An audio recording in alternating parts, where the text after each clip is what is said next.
Bonjour à tous et à toutes. Merci d'être à nouveau présents pour ce quatrième webinaire organisé par la FFF.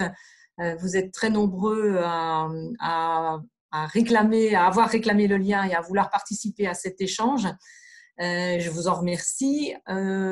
Quelques précautions d'usage, puisque pour ceux qui nous suivent, vous aurez sans doute remarqué que nous avons changé de plateforme. Donc, nous travaillons cette fois sur la plateforme Zoom. Les micros et les caméras de tous les participants sont coupés, donc vous ne pourrez pas vous montrer à l'écran ni intervenir en direct. Par contre, vous avez, comme pour les autres webinaires, la possibilité de nous envoyer vos questions auxquelles nous répondrons dans la mesure du possible à l'issue de chaque chapitre que vont aborder nos deux intervenantes. Vous avez sous l'écran un petit icône qui est où vous avez est indiqué converser, et en cliquant là-dessus, vous pouvez poser vos questions. D'ailleurs, je vois que certains d'entre vous l'ont déjà trouvé, puisqu'il y a déjà quelques questions et quelques bonjour et salutations qui sont inscrites sur ce chat. Voilà, donc ce webinaire concerne, comme vous l'avez vu, les solutions de financement mises en place par le gouvernement en soutien aux entreprises et notamment deux mesures phares qui sont le report d'échéance et les prêts garantis par l'État. Pour nous informer, nous expliquer toutes ces dispositions, je remercie Hélène Plat de la Banque Postale et Florence Soubéran de la Banque Populaire, toutes deux responsables du pôle franchise de leur banque, de leur participation et de leur contribution à ce webinaire. Je vais donc leur céder la parole. Alors, une dernière question, excusez-moi, parce que c'est déjà une question qui a été posée. Ce webinaire est enregistré et il sera possible par la suite de le réécouter et on vous en donnera la possibilité, on vous enverra toutes les informations à ce sujet-là. Voilà, merci. Bonjour à tous.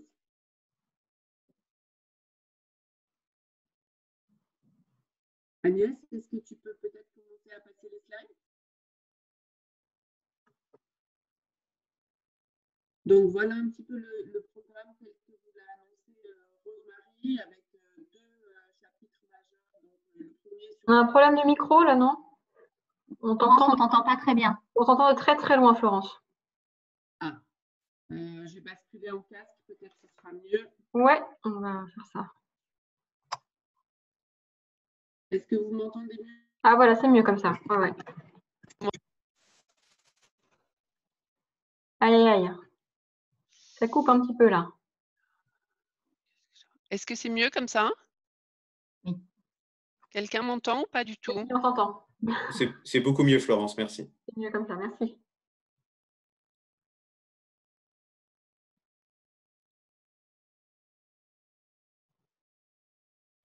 Je te suis, Florence.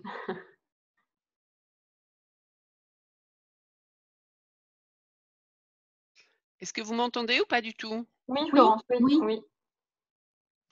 fait, c'est moi qui vous entends plus, peut-être. C'est pour ça que je repose toujours la Ah, c'est ça.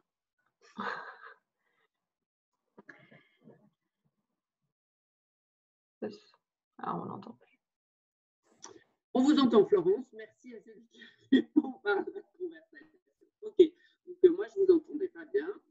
Mais, hop. Je redémarre si tout le monde m'entend. C'est parfait. Ah, d'autres disent on n'entend pas. C'est super. En fait, Florence, il faut que tu mettes le casque. On t'entend très bien avec le casque, mais toi, tu ne nous entends pas. Ah ouais, c'est moyen. Voilà. Faut choisir. OK. OK. Je vais parler dans le casque et, voilà. et vous écouter.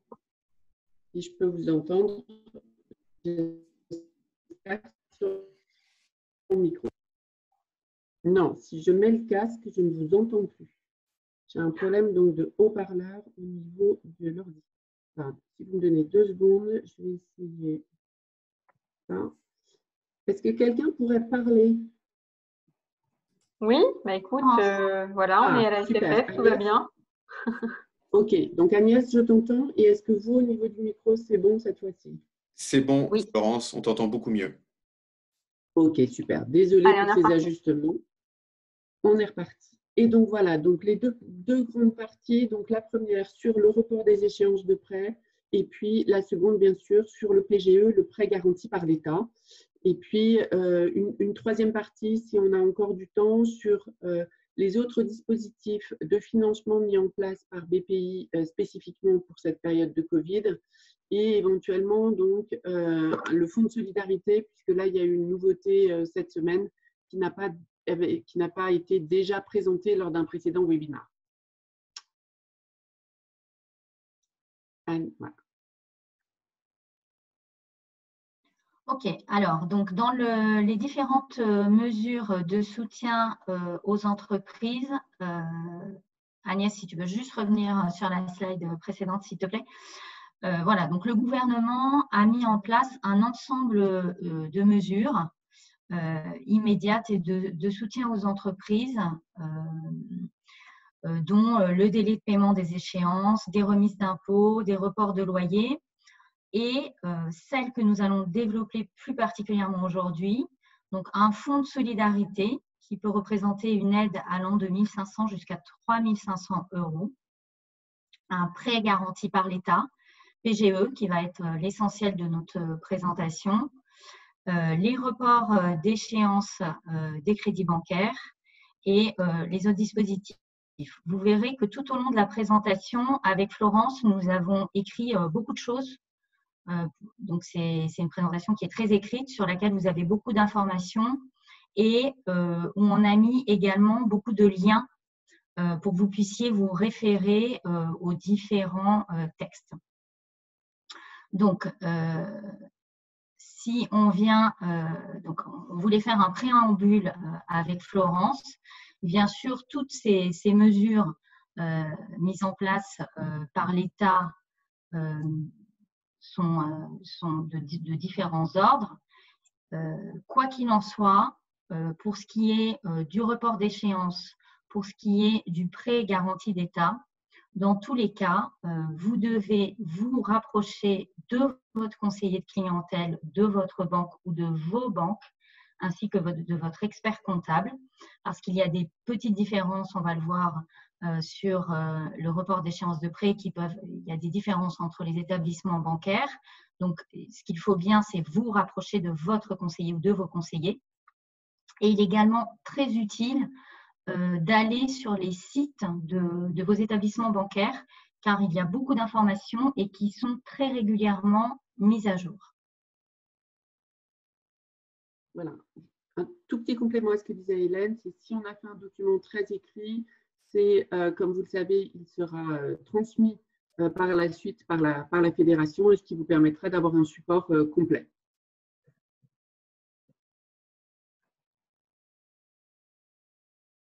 Alors, donc, le report d'échéance de prêt ou également possible de crédit bail. Hein, donc, en cas de difficultés liées à la crise du Covid-19, vous pouvez donc demander le report des échéances de vos financements, donc soit prêt, soit crédit bail, pour une durée de 6 mois. Selon la nature des prêts, selon les établissements, cela peut être donc un report soit uniquement en capital, soit en capital et intérêt, auquel cas les intérêts sont généralement capitalisés à l'issue de la période des 6 mois et réintégrés dans le reste du prêt. En fonction des établissements bancaires, on peut résumer un petit peu les choses à peu près 3 méthodes qui ont été adoptées. Donc, certains établissements ont procédé à un report automatique de 6 mois d'échéance pour tous leurs clients, professionnels et entreprises. D'autres ont préféré faire du report au cas par cas et donc à la demande des clients pourra adressez-vous à votre chargé de clientèle. Enfin, des établissements bancaires ont fait un mix des deux, c'est-à-dire qu'ils ont procédé à un report en automatique, notamment pour tous les secteurs d'activité qui avaient été amenés à fermer, qui donc n'avaient plus d'activité suite aux directives du gouvernement, et donc 0 de chiffre d'affaires. Donc pour cela, en automatique, et pour d'autres, donc, qui ont encore une activité, peuvent en faire la demande, donc au cas par cas. De manière générale, dans la plupart des cas, cette démarche a pour effet de rallonger d'autant la durée de votre prêt, de votre contrat. Et donc, généralement, cela embarque les garanties, notamment les sociétés de cautionnement mutuel, et ça a un impact éventuellement sur vos assurances. Donc, vos assurances emprunteurs, il faut être vigilant aussi sur cette partie-là liée à votre prêt.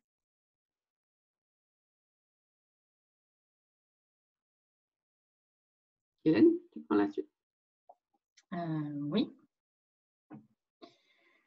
Donc, si vous êtes éligible à cette mesure de façon automatique, donc on l'a bien dit, ce sera suivant l'option choisie par votre banque, cette opération, elle se fera sans intervention de votre part, dans les mêmes conditions de taux et sans frais d'avenant.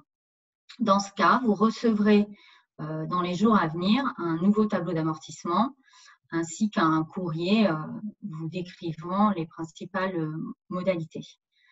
Si vous n'en avez pas bénéficié de manière automatique, encore une fois, la consigne, c'est rapprochez-vous de votre conseiller bancaire. Si vous disposez d'un véhicule qui a été financé en location longue durée, vos loyers mensuels peuvent être reportés de la même façon automatiquement ou sur demande pour 6 mois. Cela concerne vos loyers d'utilisation des véhicules et les loyers relatifs aux prestations incluses. Si vous êtes éligible, toujours selon votre banque ou votre activité, cette opération peut se faire sans intervention de votre part. Si vous n'en avez pas bénéficié de façon automatique, de la même façon, la consigne, c'est rapprochez-vous de votre conseiller bancaire. Une toute petite précision au cas où, si vous êtes éligible de manière automatique, vous pouvez néanmoins, bien sûr, vous opposer si vous ne le souhaitez pas. Si vous souhaitez maintenir votre remboursement, vous avez la possibilité, effectivement, de demander à votre banque de revenir à la situation d'origine. Voilà. Je ne pense pas que ce soit la majorité des cas, mais techniquement, c'est possible. D'accord. Est-ce qu'on prend une série de questions là ou on attend? Oui, peut-être qu'on peut prendre les peut-être, oui. Parce qu'il y a déjà des petites questions. Les échéances de prêt, tout à fait, tu as raison. Oui. Rose-Marie, je ne sais pas si tu es là. Oui, je suis là. Allons-y. En ce qui concerne les échéances le report des échéances de prêt, j'ai une question de la Servoiserie qui dit je suis bailleur et locataire pour une part et bailleur avec un franchisé comme locataire dans un second local et ma banque me refuse le report de prêt des SCI de 6 mois. Et mon locataire m'a notifié son impossibilité de payer son loyer. Donc, moi, je vais me retrouver moi-même en difficulté pour honorer mes échéances. Alors, de manière générale, effectivement, les SCI ne font pas partie du dispositif, en tout cas de manière automatique la plupart du temps, parce qu'il semblerait qu'il y ait quand même une subtilité entre les SCI à caractère patrimonial et les SCI à caractère économique. Donc, une fois de plus, je pense que là, ça va être étudié au cas par cas et donc il faut effectivement se rapprocher de votre interlocuteur bancaire pour lui préciser effectivement les choses. Ok, très bien. Après, j'ai d'autres questions, mais qui concernent le prêt, donc c'est différent. Voilà. Plutôt le fonds de solidarité, excusez-moi. Oui. On va attendre un peu. Après. J'ai une question sur la location du véhicule. Sur une location de longue durée pour un véhicule, Ça avance. Rallongé de 6 mois peut modifier la valeur résiduelle et donc le contrat, me dit-on. À voir effectivement dans le détail à ce moment-là avec votre interlocuteur. Ce qui est prévu effectivement, c'est un petit peu comme une suspension, mais le point est intéressant. Moi, je n'ai pas étudié cette partie-là, mais ça me semble cohérent. Donc, à voir dans le détail effectivement au moment de la demande. Si ça a un impact ou pas, je ne suis pas sûre que tous les loueurs aient exactement après la même approche et le même mode de calcul. Donc, à voir au cas par cas, je dirais, par rapport aux loueurs.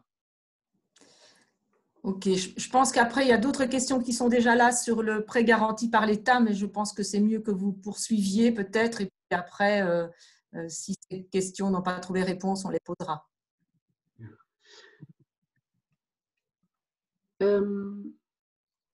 Introduction donc sur ce prêt garanti par l'État, puisque c'est quelque chose de tout à fait exceptionnel qu'on n'a encore absolument jamais vu, puisque c'est une garantie directe qui est donnée par l'État. Il s'agit bien d'une garantie de l'État et laquelle est opérée en fait par son agent BPI.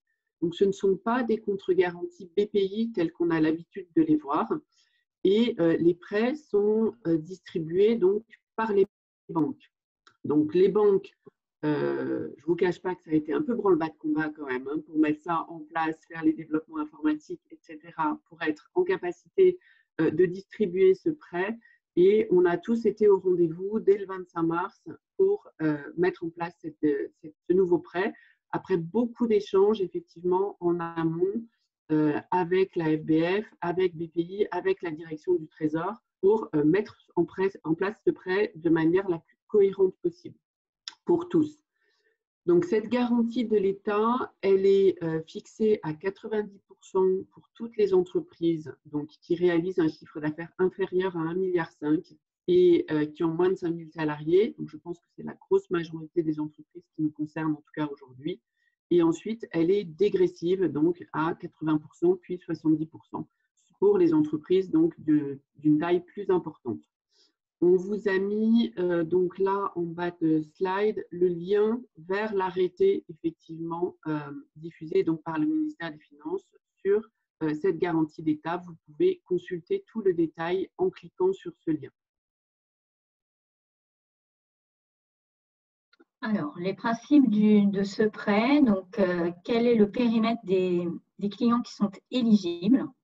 Ce sont des entreprises donc, de toute taille, quelle que soit leur forme juridique, donc les commerçants, les artisans, les exploitants agricoles, les professions libérales, les micro-entrepreneurs, les associations et fondations ayant une activité économique. Il faut que ces entreprises soient inscrites au répertoire national des entreprises et elles doivent s'adresser auprès de la ou des banques dont elles sont déjà clientes. Donc, on reviendra après sur le process, en fait, l'enchaînement du parcours que vous devez entamer.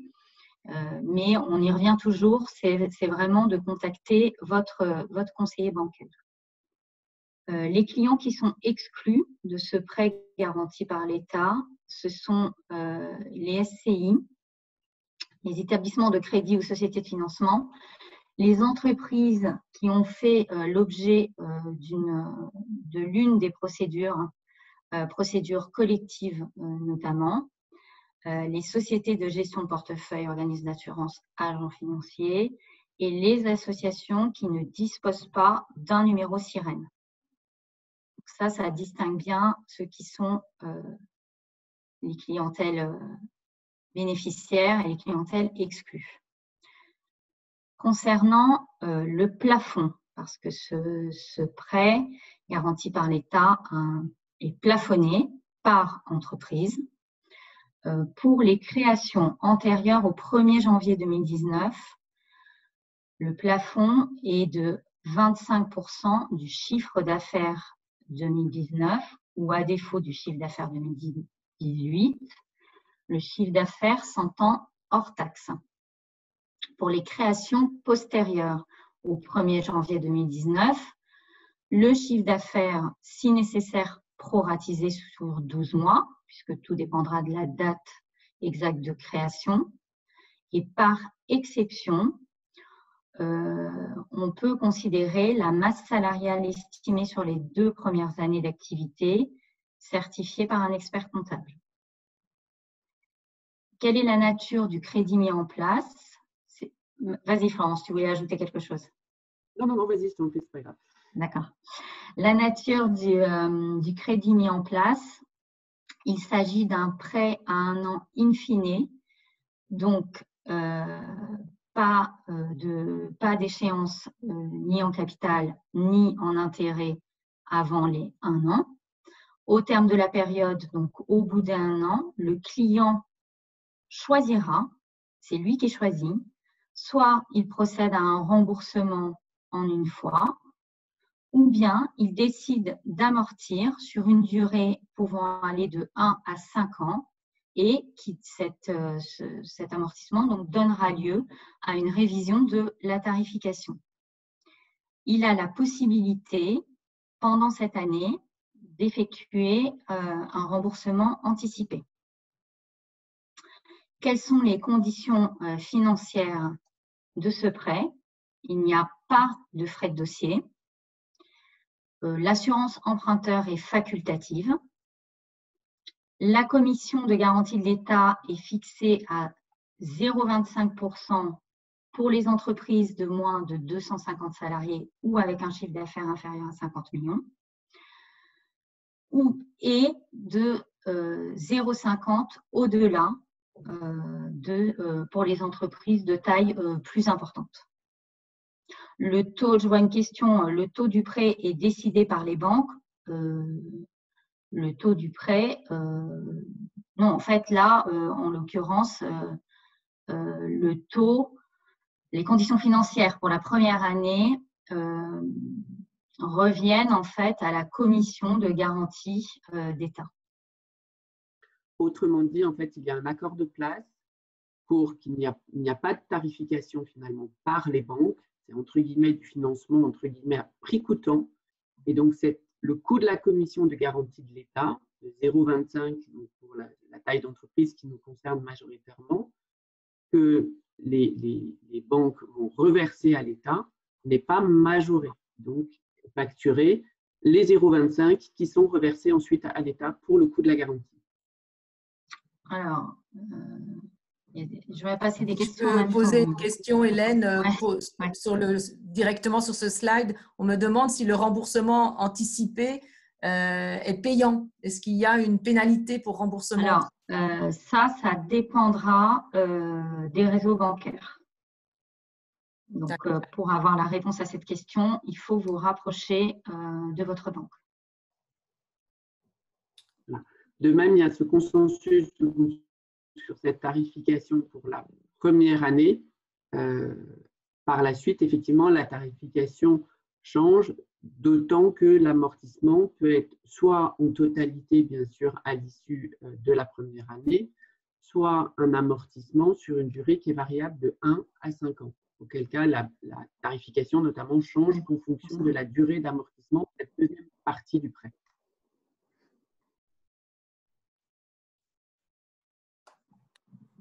D'autres questions? Oh, ben, il y en a plein, effectivement, là-dessus. Par exemple, un franchisé me dit qu'il a fait une demande de prêt auprès de sa banque et que la banque lui demande un prévisionnel pour envoyer, enfin son conseiller lui demande un prévisionnel ainsi que le bilan 2019, mais surtout un prévisionnel pour envoyer la demande à son siège et il se demande si c'est bien la procédure. Alors, bon, peut-être on va finir les FAQ parce que sinon, après… On va avancer. On va avancer okay, parce qu'il y a certaines réponses qui vont être données. D'accord. Voilà. Donc, ce prêt garanti par l'État se demande en différentes étapes qu'on va vous détailler. Il y a 4 étapes majeures avec différents interlocuteurs. La banque, bien évidemment, et également BPI, qui, à la demande des banques, donc, a mis en place une plateforme pour que les entreprises, les entrepreneurs puissent demander une attestation. Donc, à 25% du chiffre d'affaires qui était compliqué sinon à suivre. Donc, c'est la première vocation de cette plateforme. Donc, voilà, on va détailler ces 4 étapes. Donc, dans un premier temps, vous vous rapprochez effectivement de votre interlocuteur bancaire pour faire votre demande de prêt. C'est très simple si vous avez une seule banque. En revanche, si vous avez plusieurs banques et que vous souhaitez solliciter vos différentes banques pour demander donc du PGE et répartir donc votre demande de PGE sur vos différents établissements bancaires, il faut préalablement demander l'accord à vos banques sur l'enveloppe de financement que vous souhaitez demander. Toujours, bien évidemment, un cumul des demandes que vous faites auprès des banques plafonné à 25% de votre chiffre d'affaires hors taxe imposé en France. Une fois que vous avez ce préaccord de votre ou de vos banques, vous pouvez effectivement vous connecter donc sur la plateforme de BPI, dont le lien est dans la présentation. Alors, j'ai vu dans les petites questions que les liens ne fonctionnaient pas, mais il faut qu'on vous envoie la présentation pour que les liens fonctionnent. Ils ne peuvent pas fonctionner là, maintenant, en live, je pense. Sinon, normalement, on les a testés.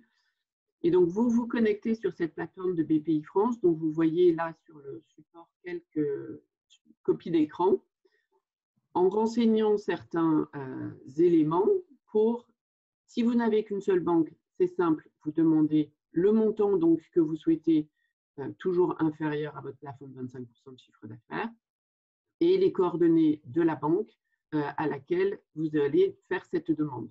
Si vous le souhaitez la faire auprès de différentes banques, eh bien, vous mettez les différents plafonds et les coordonnées des différents établissements bancaires que vous souhaitez solliciter.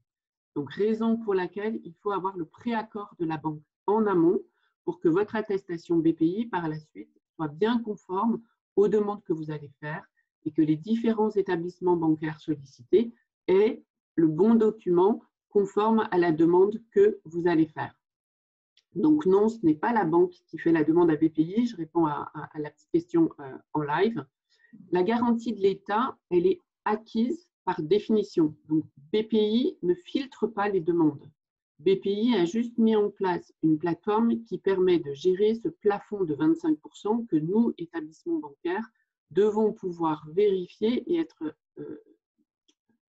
coordonnés, si vous voulez, par rapport à l'État qui a plafonné le montant de cette garantie. Donc voilà. Pendant le premier mois du dispositif, c'est-à-dire jusqu'au 30 avril, vous ne pouvez faire qu'une seule demande. Donc, vous pourrez faire d'autres demandes, toujours dans la limite du plafond des 25% du chiffre d'affaires, qui est le plafond global. Donc, ça fait un équivalent un petit peu de 3 mois de chiffre d'affaires.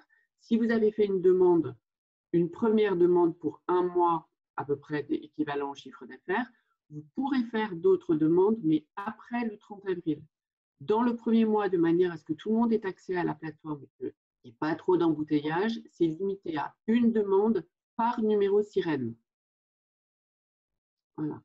Et vous obtenez donc une attestation de demande de garantie telle que vous la voyez sur votre écran. Donc, c'est un document extrêmement simple sur lequel il y a peu d'informations et qui vous délivre un numéro unique de votre garantie dont la banque va avoir besoin. Donc, le rôle de la banque avec cette attestation, notamment, ça va être de s'assurer auprès de la plateforme que vous avez bien fait une demande pour ce montant-là et qu'elle correspond bien à ce numéro-là. Voilà.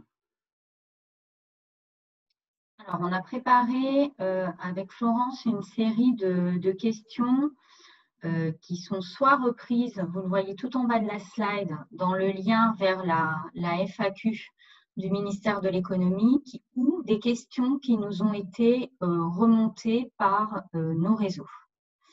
Alors, Florence, par exemple, je suis une SARL créée après le 1er janvier 2019. Je suis gérant majoritaire, non salarié, je n'emploie personne. Quel est le montant de PGE auquel je suis éligible?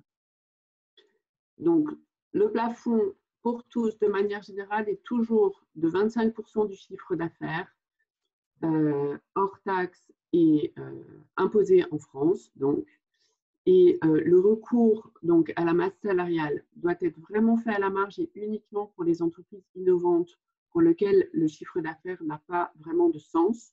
Dans des cas d'entreprise plus classiques, on peut tout à fait donc proratiser le chiffre d'affaires sur 12 mois. Hein, quand on a moins de 12 mois d'antériorité, bien sûr, ça peut être le cas, et faire une projection donc de l'équivalent de 3 mois de chiffre d'affaires. D'accord.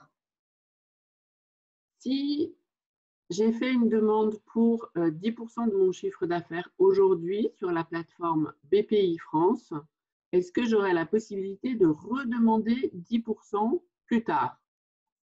Alors, oui, dans la limite, ce qu'on a évoqué, donc d'une seule demande par mois. Si vous avez fait une demande de 10% au mois d'avril et finalement, au mois de juin, vous vous dites « je voudrais redemander 10% supplémentaires », c'est possible, donc dans la limite d'une seule demande par mois.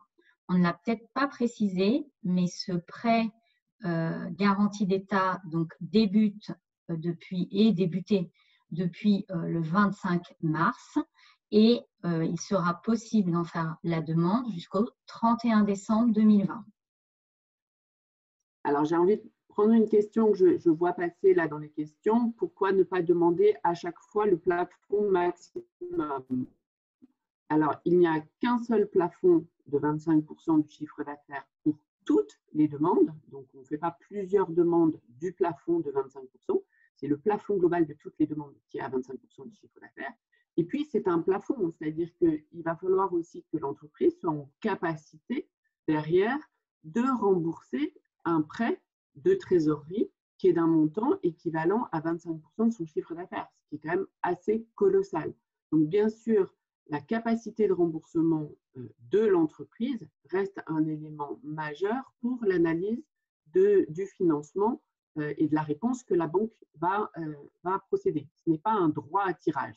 Non, on parle du chiffre d'affaires, pardon, je vois la question, on parle de 25% du chiffre d'affaires annuel. Donc, 3 mois de chiffre d'affaires.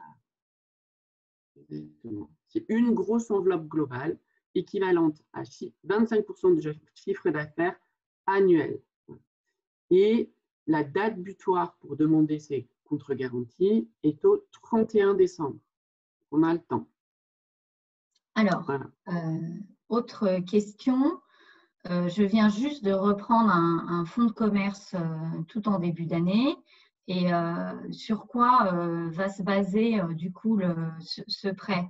Sur le bilan du cédant ou bien sur mon prévisionnel? Donc là, on vous invite plutôt à échanger avec votre expert comptable. On est un peu sur des cas spécifiques où on ne sait pas s'il y a une évolution d'activité entre le cédant et puis votre projet. C'est peut-être pas exactement la même activité. Peut-être que justement, vous avez racheté un fonds et puis vous avez pris une enseigne, donc le prévisionnel n'est pas forcément dans la continuité du cédant, du bilan du cédant, bien sûr. Donc, rapprochez-vous de votre expert comptable pour fournir une attestation à ce moment-là et voir quel est le montant le plus optimal à demander en prêt PGE. Hélène, si j'ai 2 banques, comment est-ce que je procède? Une attestation, 2 attestations, comment dois-je faire? Alors, si tu as 2 banques, il convient de contacter tes 2 conseillers bancaires de tes 2 banques pour obtenir de leur part un prêt accord et de faire une seule demande unique sur la plateforme BPI, une fois l'obtention des 2 préaccords bancaires obtenus, dans la limite toujours des 25%. On ne va pas faire une demande de 25% à une banque et une autre demande de 25% à l'autre banque. Donc, c'est bien le cumul des 2 qui ne doit pas dépasser les 25%. Et une fois que l'obtention de préaccord des 2 banques est obtenue, on fait une seule demande sur la plateforme BPI, avec et en indiquant la répartition du financement demandé à chacune des banques.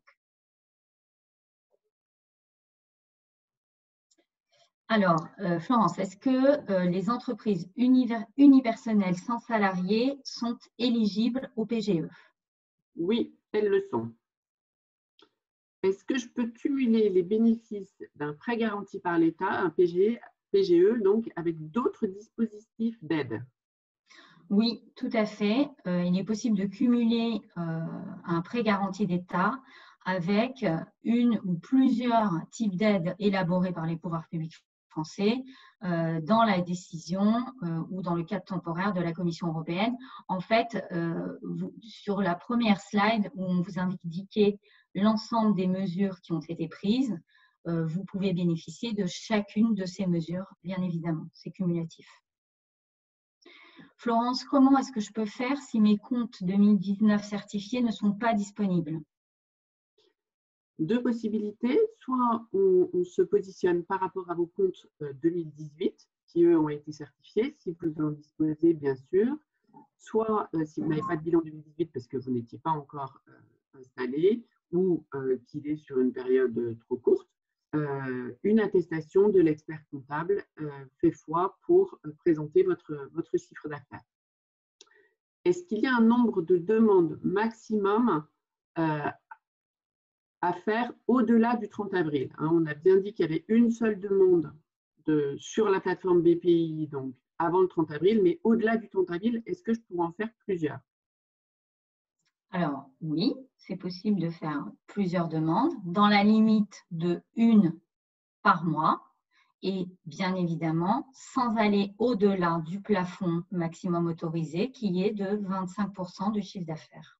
Donc, la première demande avant le 30 avril et ensuite la possibilité de refaire une demande, par exemple, au mois de mai et peut-être encore une complémentaire si vous n'avez pas demandé l'intégralité des 25% plus tard, puisque ce prêt est valable jusqu'au 31 décembre 2020.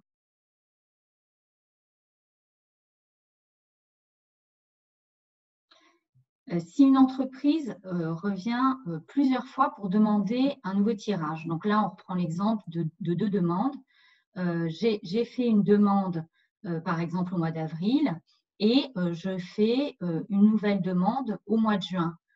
Est-ce que le nouveau tirage sera réalisé sur les 12 mois ou ça va me faire plusieurs échéances en 2021? Comment ça va se passer? Oui, alors, comme le schéma du prêt est quand même assez normé, ça va faire en fait un deuxième financement. Il s'agira d'un nouveau crédit avec donc un nouveau contrat et donc une nouvelle échéance. Donc, on peut avoir un PGE qui part du mois d'avril 2020 au mois d'avril 2021 et puis avoir un deuxième PGE qui part du mois de juin, par exemple 2020, donc jusqu'au mois de juin 2021.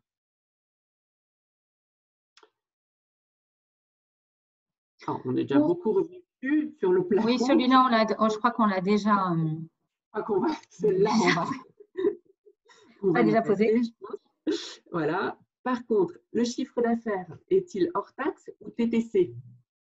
Le chiffre d'affaires est bien hors taxe. Est-ce qu'une attestation d'un expert comptable peut servir de base de calcul? Oui, tout à fait. C'est possible d'avoir recours à une attestation d'expert comptable en cas d'indisponibilité de compte certifié, notamment pour l'année 2019, comme on l'a précisé tout à l'heure. Faut-il inclure les autres produits d'exploitation?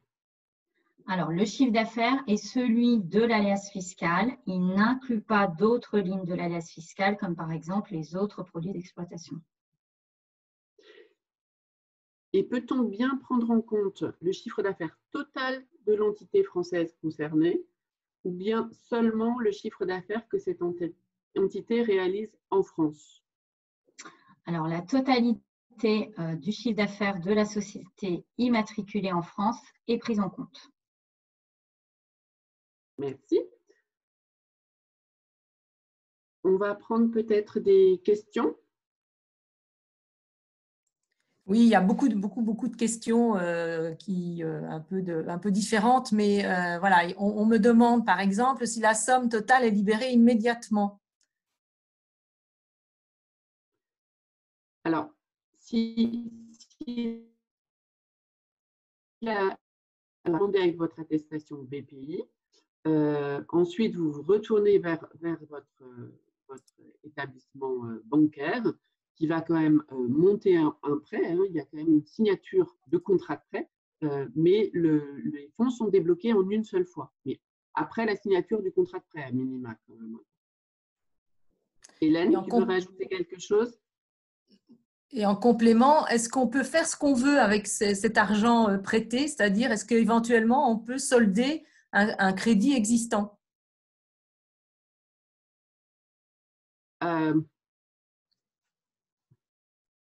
Alors, dans l'absolu,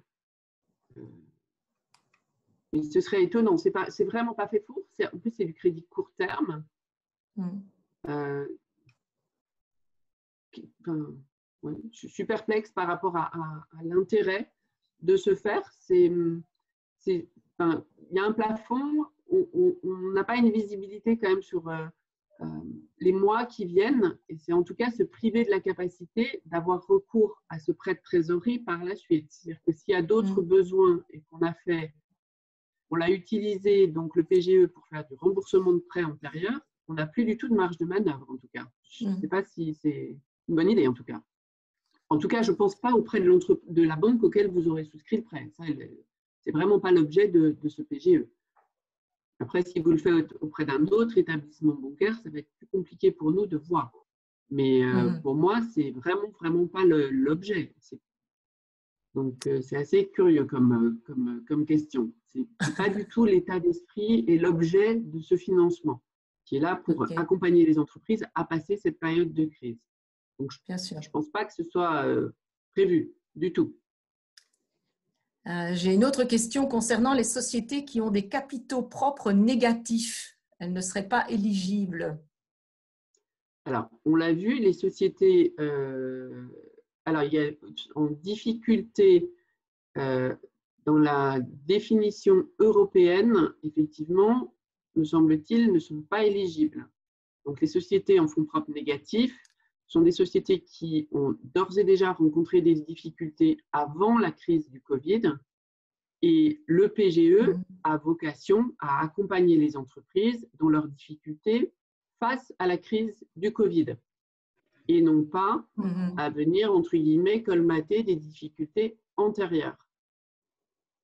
Et dans le même sujet, quelqu'un me dit que les entreprises sous procédure collective ou celles qui sont en cours d'exécution d'un plan de sauvegarde ou de redressement, celles qui sont en procédure préventive amiable sont éligibles au PGE. Alors là, pour moi, on a vu des cas différents. Les procédures collectives, non, ne sont pas éligibles. Un plan de continuation en exécution, c'est possible. Donc ça, il faut effectivement monter le dossier avec l'accompagnement de l'expert comptable et du plan de redressement en cours. Donc, dans les différents cas qui ont été présentés, pour moi, il y a différents cas de figure. Tout le monde n'est pas dans le même panier.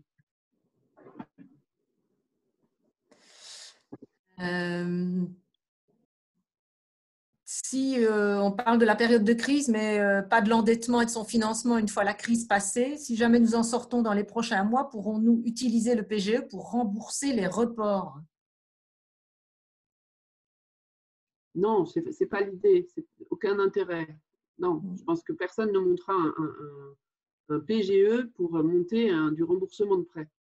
Ce n'est vraiment pas l'objet de ce financement, il est là pour accompagner.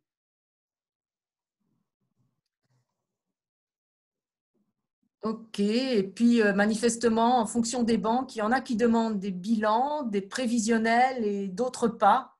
Donc, les gens se posent la question de cette différence de traitement par les conseillers. Alors, le bilan a vraiment une logique puisqu'on doit visualiser le plafond et donc il y a une logique à demander le bilan pour s'assurer qu'on est bien dans le plafond des 25%. Donc, le bilan, il est nécessaire ou l'attestation de l'expertise comptable pour déterminer l'enveloppe plafond qui est possible. Ensuite, effectivement, en fonction de la capacité de remboursement de l'entreprise, t'entend plus. Je ne sais pas si c'est tout le monde pareil, mais on ne t'entend plus, Florence. C'est coupé. Moi, j'ai rien changé. Ou alors, Hélène, tu veux prendre la main, répondre Ça à la y est, question? c'est bon. C'est bon. C'est bon. Du coup, j'ai pas répondu. J'ai vu passer une question si on pouvait avoir, faire une demande dans 4 mois. Oui, c'est possible puisque la demande de PGE, vous pouvez la faire jusqu'au 31 décembre. Mhm.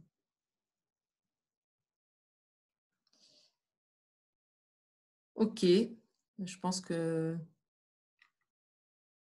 l'essentiel des questions ont été posées. Il y a il y a des commentaires qui sont faits sur ce qui a été dit, mais voilà, je crois que… J'ai eu une question qui posait sur est-ce que le PGE peut être mis en place sur la holding? La plateforme BPI gère les demandes d'attestation par numéro sirène. Donc, effectivement, ensuite, vous trouverez d'ailleurs dans la FAQ PGE dont on vous a mis le lien, des cas sur des situations un petit peu plus complexes, effectivement, avec des comptes consolidés, avec des répartitions, effectivement, du PGE lorsqu'il y a plusieurs entreprises et comment est-ce qu'on peut calculer ce plafond lorsqu'il y a plusieurs chiffres d'affaires différents dans le groupe.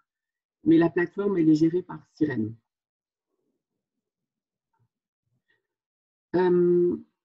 Sinon, on voulait également vous faire un petit rappel sur les autres dispositifs Covid que BPI a mis en place en offre de financement avant donc, la création du PGE notamment.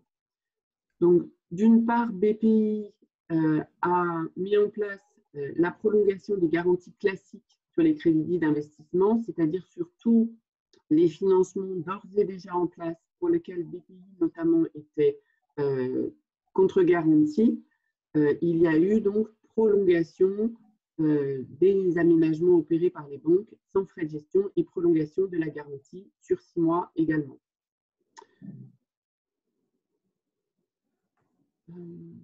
Voilà. Ensuite, avant la création du PGE, BPI avait mis en place donc 2 dispositifs. L'un qui s'appelle le prêt rebond, qui est également un prêt sans garantie autre qui peut aller de 10 000 à 300 000 euros selon les régions pour des entreprises qui ont minimum 12 mois d'activité et valable donc pour tous les secteurs d'activité, sauf les SCI, une fois de plus, et puis les entreprises d'intermédiation financière, promotion et location immobilière, les entreprises agricoles qui ont un chiffre d'affaires inférieur à 150 000 euros. L'objet de ce financement, ce prêt rebond, ce sont, une fois de plus, les besoins de trésorerie liés à la situation conjoncturelle, clairement.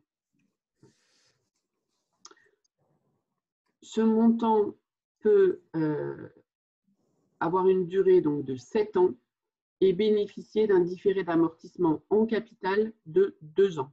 Le remboursement, ensuite, l'amortissement est fait sur des échéances trimestrielles. Voilà. Et ne sera demandé donc aucune autre garantie. Voilà, il y a un second dispositif qui est le prêt Atout. Hélène? Oui, pardon, j'étais en train de… Donc, le prêt Atout est un prêt qui est dédié donc, au TPE, PME, ETI de 12 mois d'activité d'ancienneté minimum sur tout secteur d'activité, sauf les exclusions qui sont notées. Les dépenses financées par le prêt Atout, donc, ce sont les besoins de trésorerie ponctuelle, une augmentation exceptionnelle du BFR liée donc, à la conjoncture particulière. Les montants, donc la plus importante, peuvent aller de 50 000 à 5 millions pour les PME, jusqu'à 30 pour les ETI. Aucune garantie sur les actifs de la société ou de son dirigeant. Durée d'amortissement de 3 à 5 ans par échéance trimestrielle, amortissement financier du capital. Voilà, j'ai vu passer une question. Oui, ces dispositifs donc de BPI sont cumulables avec le PGE. Oui. Le PGE n'est pas un prêt BPI. Le PGE est un prêt avec la garantie d'État distribué par les banques et BPI est juste l'agent de déploiement en quelque sorte pour gérer le plafond du 25% du chiffre d'affaires. Ce n'est pas un prêt BPI et donc les deux autres dispositifs mis en place par BPI pour faire face aux besoins de financement dans cette crise du Covid, donc que sont les prêts Atout et Rebond, sont cumulatifs possiblement avec le PGE. Il y a une autre question aussi. Est-il possible de saisir le médiateur de la Banque de France en cas de refus de PGE par son établissement bancaire? Donc, la réponse est oui et tout est indiqué dans la FAQ qui est, dont vous avez le lien en bas de la présentation sur la partie PGE. Du coup, sur les autres mesures de soutien aux entreprises qui sont donc cumulatives,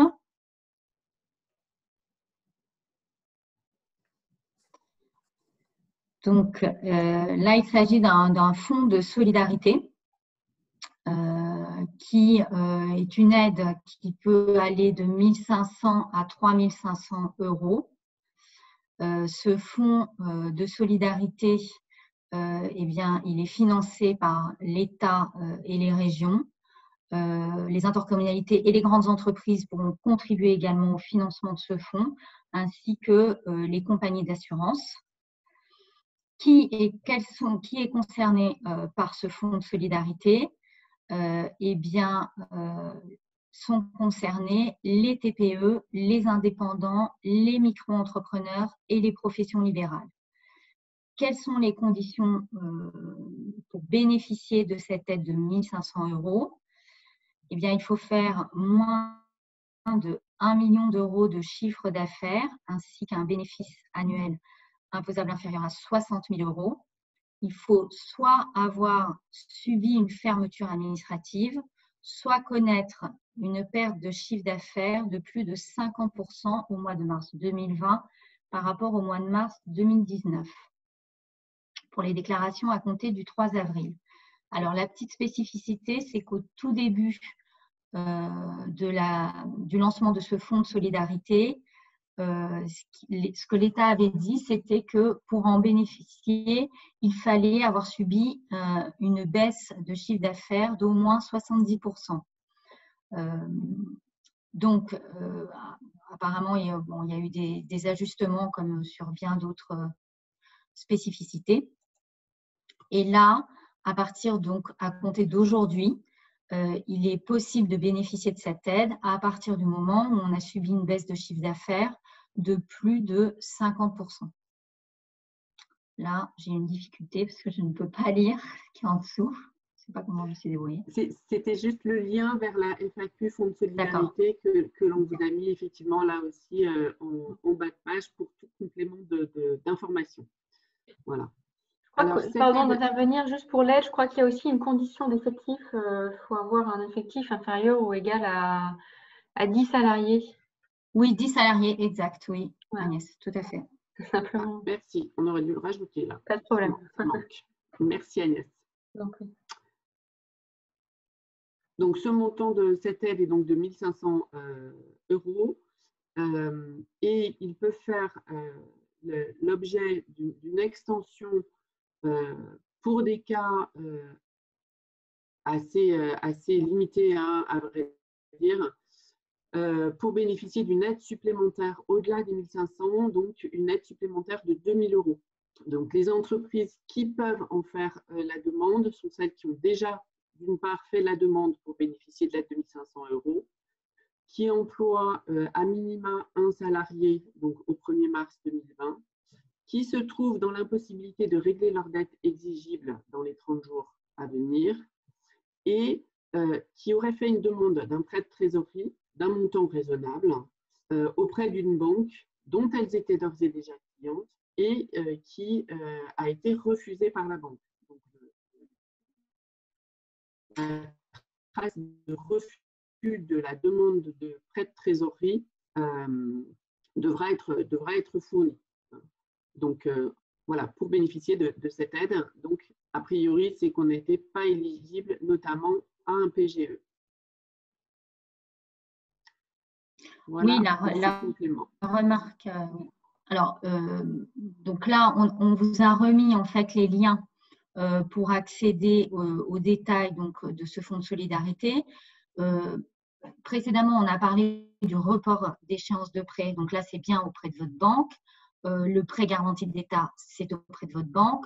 Le fonds de solidarité, ce n'est pas votre banque qui va vous le verser, hein, parce que je vois des questions passer. Voilà, on vous l'a mis parce que c'est un complément et qu'on voulait vous présenter un peu l'ensemble des mesures auxquelles vous aviez droit. Une précision, Hélène ou Florence, sur les 10 salariés, est-ce que c'est équivalent temps plein ou pas? Ou c'est vraiment ces 10 personnes 10 personnes équivalent temps plein, c'est peut-être… Je ne crois pas, je laisserai peut-être Agnès compléter la réponse. Je ne sais pas, là il faudra regarder précisément. Oui, moi non plus, je ne sais pas, parce qu'on a eu décret hier et pour l'instant, je n'ai pas regardé la FAQ, mais ça, on va avoir les réponses. Hein, on va avoir les réponses bientôt, mais là, je ne peux pas répondre comme ça. Et est-ce qu'il s'agit bien de 1 500 € mensuels? Ah non, pas du tout. D'accord. Pas du tout. Il s'agit… pardon. Il s'agit de… on peut faire une demande. Si tu peux revenir, Agnès, excuse-moi s'il te plaît, sur la slide précédente. Donc, vous pouvez faire une demande, bien sûr, à partir de maintenant pour l'aide de 1 500 €. Et à partir du 15 avril, vous pourrez faire une demande complémentaire de 2 000 €. Pour l'instant, le dispositif Fonds de solidarité s'arrête là. 1 500 € à demander maintenant et à partir du 15 avril, une demande complémentaire donc, qui peut vous mener jusqu'à 3 500 €. Pour l'instant, c'est tout. Peut-être qu'il y aura d'autres dispositions qui seront prises. C'est pour ça qu'on vous a mis les liens parce que c'est bien aussi d'aller voir régulièrement les mises à jour ou les précisions qui peuvent être apportées sur les différents sites. C'est un dispositif à date. Hein, et donc, comme le disait Hélène, il faut utiliser les fenêtres qui sont proposées par le gouvernement au moment où elles le sont. Hein, puisque ce complément de 2 000 €, il doit, par exemple, la demande doit être faite au plus tard le 31 mai. Donc, on a toujours des bornes dans le temps. Et on ne sait pas, à date, si ce fonds de solidarité et cette proposition-là sera reconduite pour le mois d'avril. À ce jour, nous n'avons pas l'information. Exactement. Quelqu'un demande aussi quel gage il faudra produire pour prouver la perte de chiffre d'affaires.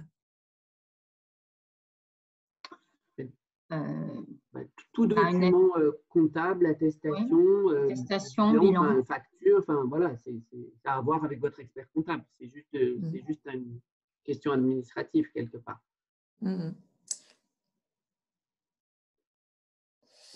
Ok. Et pour les sociétés détenues par une holding, est-ce qu'elles y ont droit? Au fonds de solidarité? Je pense, oui.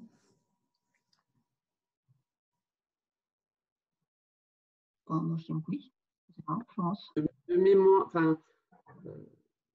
mémoire, c'est une démarche qui est quand même plutôt dédiée aux indépendants. Donc, je suis pas sûre qu'ils soient éligibles. Une réponse. On a une réponse là. Benoît qui répond. De M. Ganem. Merci Benoît.